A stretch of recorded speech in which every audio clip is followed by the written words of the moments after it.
Alors, déjà, qu'est-ce que c'est? Qu'est-ce que c'est le génie? Comment je le définirais?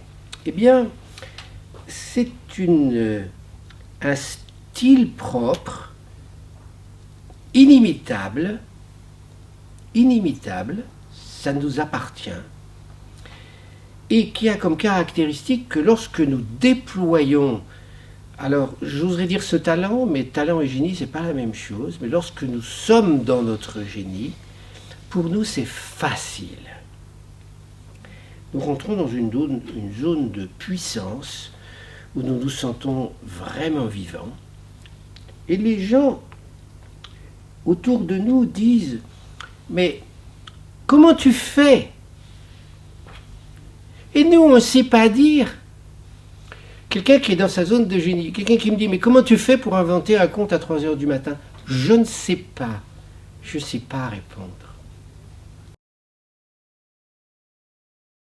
Donc, ce qui est excellent, à savoir l'élégance, le peu d'effort, le peu de moyens, le flow, ici, un peu comme si on était sur une crête. Et donc, on peut très bien basculer dans notre zone de puissance, et là, tout est pour le mieux dans le meilleur des mondes, mais on peut aussi basculer assez facilement dans une zone de toute puissance. Nous retrouvons la toute puissance, où nous allons faire des bêtises, où nous allons faire des dégâts, soit pour nous, soit pour les autres. Alors on peut émettre l'hypothèse que le génie c'est quelque chose que nous avons eu ou que nous avons de façon presque innée, c'est un cadeau de la vie, mais que pour les raisons que j'évoquais tout à l'heure, il a souvent été étouffé.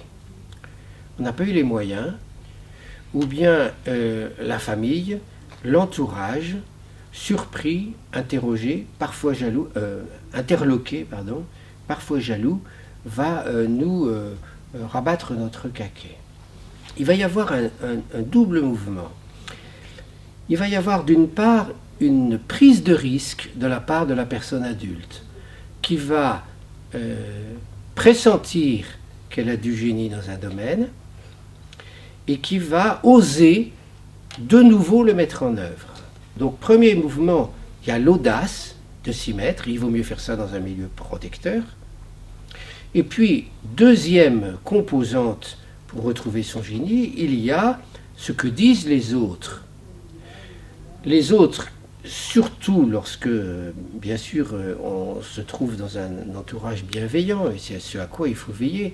Donc, les autres qui vont nous dire, mais là, tu as quelque chose de spécifique. Creuse ça, cultive ça. Ils vont dire tu es génial quand tu fais ça. Voilà, c'est pas tu es un génie, c'est tu es génial. C'est pas la même chose. Donc, on peut être un excellent artisan. On peut très bien faire son métier sans avoir l'étincelle, ce quelque chose de génial, d'inimitable, qui fait qu'à certains moments des séances de coaching, on va crever le plafond et on va faire quelque chose de, entre guillemets, génial.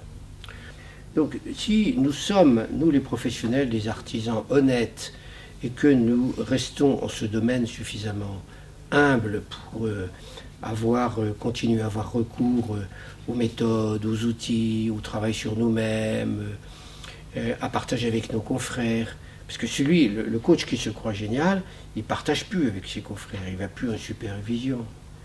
Et donc, c'est tout de même embêtant.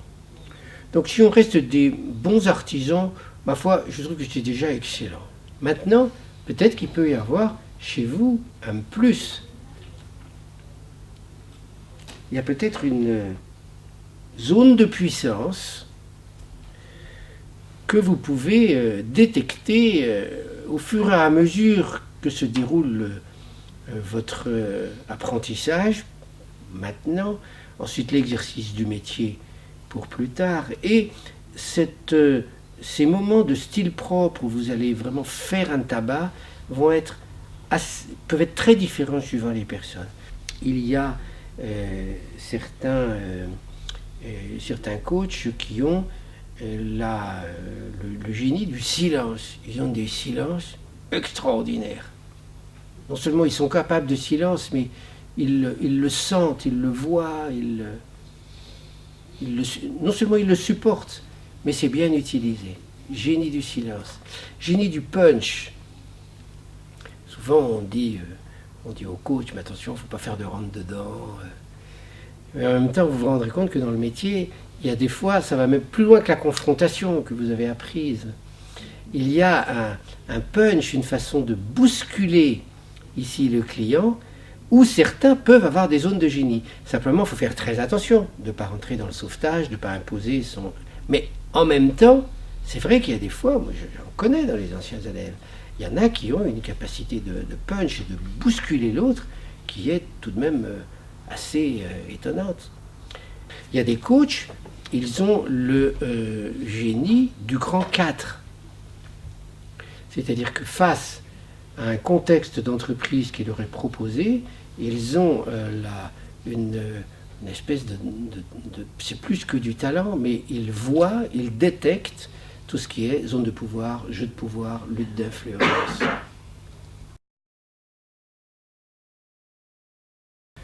J'ai rencontré des clients qui avaient du génie dans certains domaines. Je vous cite un exemple. Qui continue à me faire rire, mais bon, c'était dans l'industrie automobile, chez un sous-traitant automobile, une société qui fabriquait des phares, des accessoires de voiture, en particulier des phares. Et mon client était un génie des phares de voiture. Un jour, je ne sais pas pourquoi, il se met à me parler, bon, le contrat n'était pas là, hein, et c'était pas de développer ça, hein, mais il se met à me parler de la façon dont il concevait les phares de voiture pour un nouveau modèle. Et en me racontant, moi j'étais baba. Je l'écoutais. Il me disait, mais les phares, je vois encore. Les phares, c'est les yeux d'une voiture, vous comprenez? Il me dit, quand on voit les phares d'une voiture, c'est comme quand on regarde une personne vivante. Ce qui compte, c'est ses yeux. Donc il s'agit que je trouve les yeux de la voiture. Il était là, on sentait vraiment qu'il maîtrisait le truc, c'était son truc. Mais ça n'était pas le contrat. Il avait d'autres choses à travailler. Et donc, je ne me suis pas du tout donné comme mission de l'aider. Il ne me demandait pas du tout de l'aider à développer ce talent-là. Il l'avait, un point barre. Par contre, il y a assez souvent chez les clients des zones de talent, voire de génie, qu'ils nous mentionnent et dans lesquelles ils ont des difficultés ou des tentations. Le client qui est face à son génie, à la tentation de tomber dans la position de vie plus-moins, la comparaison en sa faveur. Je me reconnais telle zone de génie, donc je suis supérieur aux autres. Et ça va lui poser des difficultés, puisque l'entourage, en général, n'accepte pas. Donc difficultés relationnelles avec l'entourage, au grand 2 du curseur. À l'inverse, il y a des clients qui nous parlent de personnes de leur entreprise et qui se mettent en position moins plus en comparaison. Donc là encore, il va s'agir pour le client de l'aider à retrouver une position plus dans laquelle, oui, il reconnaît le talent, voire le génie des personnes autour de lui, mais dans lequel lui-même ne va pas se dévaloriser et au contraire va acquérir une solide estime de soi.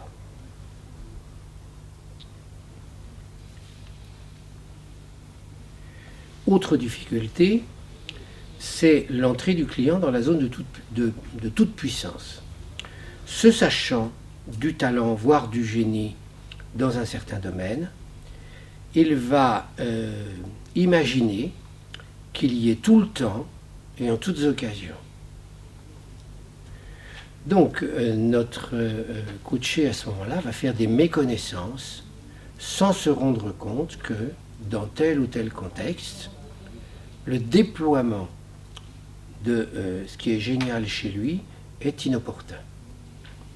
Donc à nous à ce moment-là de le confronter et de faire en sorte qu'il se protège en se mettant des limites pour que la toute-puissance, pour qu'il ne rentre pas dans la toute-puissance.